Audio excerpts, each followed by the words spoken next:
पुणी से जुक्ताक्षर प्राक्टिस गोटे कार्डबोर्ड फैब्रिक फैब्रिक कलर और रंगीन पेपर को नहीं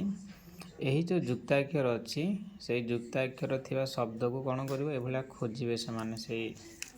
जुक्ताक्षर गोटे मु क्रम अनुसार लिखिनी एपट सेपट लिखी ये शिक्षार्थी ने नेलापर खोजे अक्षरटा चिन्ह आपण सहित से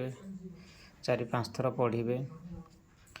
ये नहीं रखिए से जुक्ताक्षरटा खोजे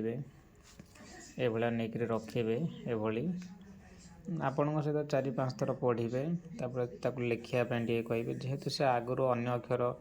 आ मात्रा सब शिखी जाए तेणु जुक्ताक्षरटा ताप नुआ टिके तो ये बारंबार अभ्यास करें। आगुरी भी आम जुक्ताक्षर कि गुड़ाए प्रस्तुत करी शिक्षण उपकरण एटा भी गोटे करा अभ्यास कले टी शिखुं टी से आग्रहर सहित फ्री टाइम मिले एमती आम सप्ताह को 1-2टा एमती बनईदे केते गुड़ाए आमर हो लिटरेसी और न्यूमरेसी बनइबा ये